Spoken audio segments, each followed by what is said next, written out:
واضح انه في قصه خلاص يعني العلاقه بتنتهي بين كهرباء والنادي الاهلي، واضح كده. لان انا حتى وانا بسال بقول لهم يا جماعه من المفترض كهرباء جاي له عروض من السعوديه ومن الخليج، قال لك ولا عرض من الخليج لكن هيمشي. قلت يعني ايه ولا عرض من الخليج لكن هيمشي؟ يعني جديده دي، يعني مش جاي له عرض هيمشي ازاي يعني؟ قال لك لا، ما هو جاي له زد في مصر، ان انت بقى تمشي كهرباء والتعيير للنادي محلي، يعني انك تروح السعوديه او تروح قطر او تروح الامارات او تروح دوله عربيه، ده احنا بنقول ايه؟ هتاخد فلوس، الاهلي يستفيد واللعيب يستفيد ياخد فلوس كتير، والناس هناك يعني بيقدروا اللعيب المصري وكلام، هنقعد نقول كلام لطيف يعني. لكن تقول لي لكن جاي له عرض من زد هنا في مصر والاهلي هيسيبه اعاره، دي جديده دي. ودي تبين ان كهربا علاقته حتى بكولر بتتسد، وبين الاهلي كمان نفس الكلام. وبيتقال انه كهربا بيرد على المدرب في التدريبات بشكل مش كويس، وان هو المدرب اشتكى وقال لخالد بيبو انه خلاص ان هو مش عايزه. يعني في كلام كتير عمال يتقال حوالين علاقة كهربا والنادي الاهلي. هذه العلاقة لغاية كام يوم فاتوا بس لو تتذكروا، وقت كمان ازمته مع الزمالك والكلام ده، لم يكن على الحجر الا كهربا. الوقت احنا بنتكلم بعد كام شهر ان كهربا سيرحل عن الاهلي، سواء جاله عرض داخلي خارجي ام لا.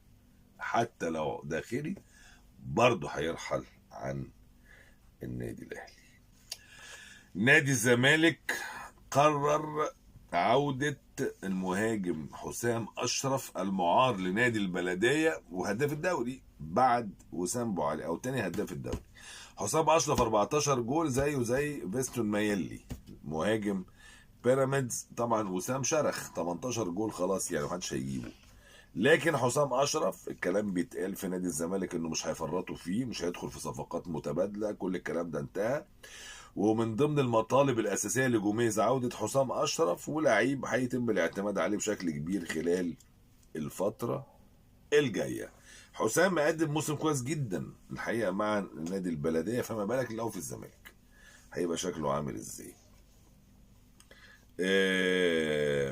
والمجلس قال حتى ان عنده ثقه كبيره فنيه في المهاجم العائد للقلعه البيضاء مع الموسم الجديد. الزمالك عنده على فكره 3 4 لعيبه كويسه جدا معارين هيفرقوا معاه لما يرجعوا تاني النادي بعد نهايه هذا الموسم.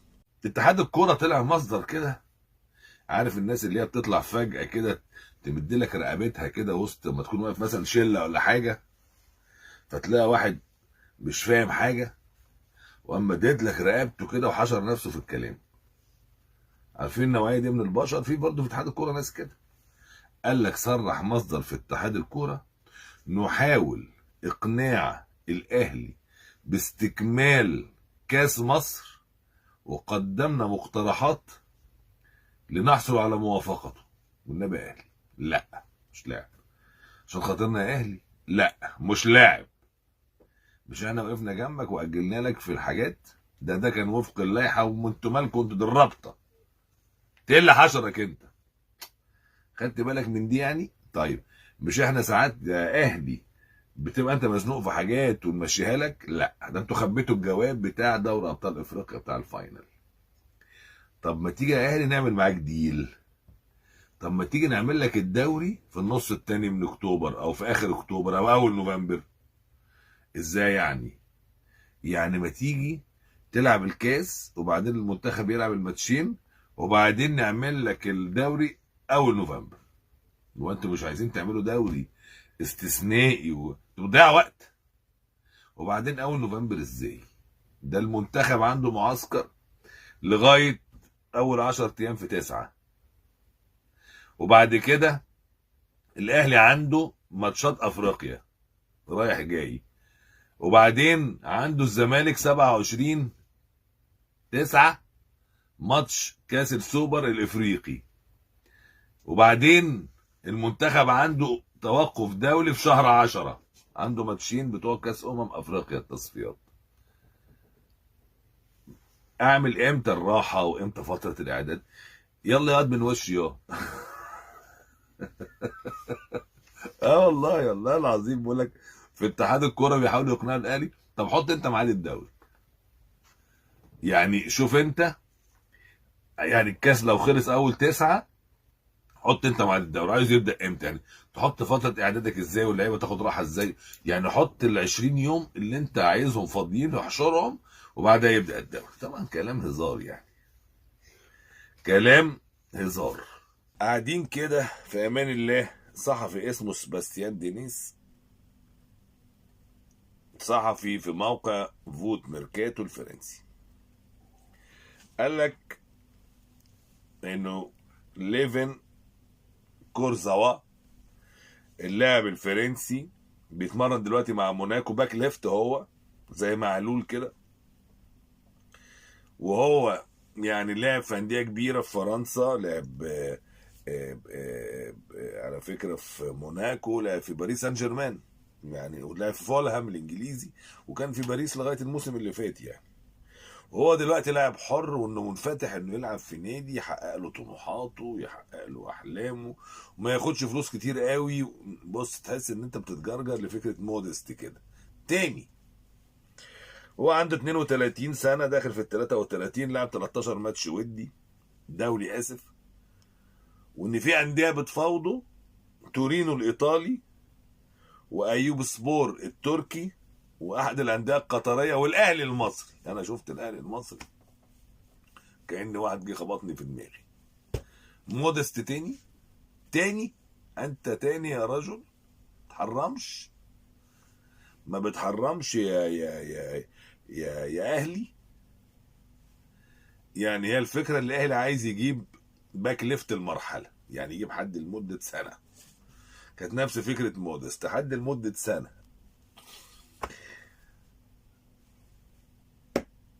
دي كانت الفكره.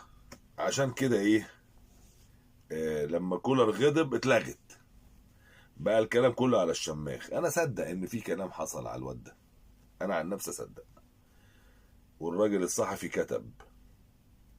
لكن اعتقد في نفس الوقت ان الكلام ده اتوقف، يعني الكلام ده كان ممكن كان موجود واتوقف مع الفكره بتاعت انه كولر عايز حد يعيش معاه لمده سنين مع علي معلول، وبعد كمان علي معلول يعيش مع الاهلي يعني.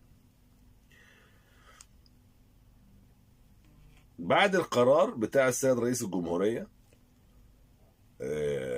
في قضيه اللاعب احمد رفعت الله يرحمه، والتوجيهات اللي العاجله من السيد الرئيس اللي خاصه بحاله قضيه وفاه اللاعب للنيابه العامه، واتخاذ كل الاجراءات القانونيه لكشف اي تجاوزات ومحاسبه اللي تجاوزوا، لتحقيق العداله ومحاسبه من يثبت مخالفته للقانون. وكمان توجيهات الرئيس في تحقيق المساواه بين جميع اللاعبين في سن التجنيد فيما يتعلق بسفرهم خارج البلاد.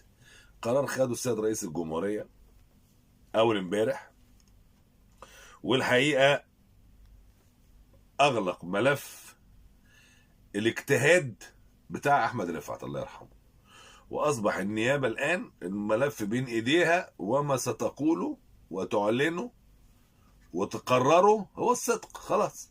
هو لا انا ولا انت بقى ولا حد هيقعد يجتهد وفق المعلومات اللي عنده. عندك معلومه، انا عندي 2، ده عنده 5، لا خلاص الموضوع راح النيابه والموضوع خلص. فور ما قال اما خرج القرار بتاع السيد رئيس الجمهوريه امبارح، الدكتور وليد دعبس رئيس نادي مودرن سبورت اعلن عودته تاني لرئاسه النادي وتراجعه عن الاستقاله. وقال مودرن سبورت على فكره كان هو فيوتشر زمان وقت الازمه دي، وقال ان قرار السيد رئيس الجمهوريه بتحويل قضيه اللاعب احمد رفعت للنيابه ده قرار اثلج صدور الجميع، وبيجعل الكل بيشعر بالعداله، والاحساس بالعداله ان من اخطا سيحاسب، ومن فعل شيء جيد ايضا سيحصل على حقه. بيجعلني اتراجع عن الاستقالة لان هناك قانون، وكل شخص سيحصل على حقه بالعدل، وما حدث هو افضل قرار، والنيابة العامة جهة عادلة، والجميع جاهز للامتثال لقراراتها.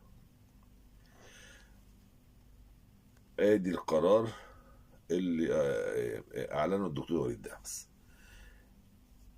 نادي بلجيكي اسمه كورتريك، النادي ده طالب استعارة كريم الدبيس الباك ليفت. تخيلوا كريم الدبيس راح للأولمبياد ولعب وظهر وهو في الأهلي مستخبي، مش بس ده ما بيدخلش القايمة، مش بس احتياطي لعلي معلول، وعلي معلول يعني أي حد يبقى احتياطي ليه بصراحة يعني، لكن حتى لما اتصاب علي ما بيلعبش، مش حتى بيتحط احتياطي لكريم فؤاد قبل ما يسافر مع المنتخب الأولمبي، لا ده كريم الدبيس ما بيتحطش احتياطي لكريم فؤاد اللي هو أصلا جاي من أقصى اليمين يلعب أقصى الشمال.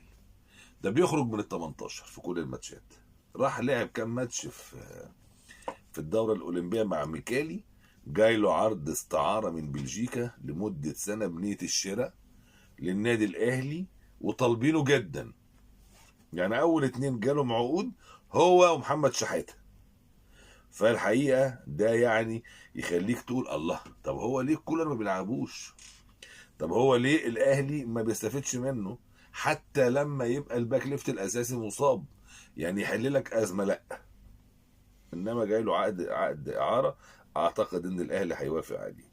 محمد النني عامل تصريح، مش عامل تصريح يعني، اتقال، هو قال ايه اللعيبه بتاعته بعد الماتش. النني طبعا كابتن منتخب مصر، لعيب كبير جدا ومخضرم ومهم، ومن افضل اللعيبه اللي موجوده في الدوره الاولمبيه. النني قال للعيبه بعد الماتش: ارفعوا راسكم، انتوا كنتوا ابطال وعلى قدر المسؤوليه، انتوا واجهتوا فريق من عظماء اللعبه في العالم اللي هو منتخب فرنسا، وقال لهم انتوا الفريق ده قوي جدا ومدعوم ب90 ألف متفرج كانوا موجودين في الملعب، ورغم كده انتوا تقدمتم عليهم، ولولا ان الحظ بيعاندنا وعاندنا كنا تأهلنا للنهائي، لكن قدر الله ما شاء فعل. صعدنا لمربع العظماء والكبار، وده انجاز تاريخي ما تكررش من 60 سنة. انا فخور بيكو، كلنا فخورين بيكو، انتم جيل رائع وعظيم، ونجحتم باقتدار في بناء هذا المجد الكروي الحديث، واكدتوا للدنيا كلها ان المصريين يقدروا ويمتلكوا القدرة على ابهار العالم، لكن لسه عندنا فرصة نكسب ايه؟ ميدالية.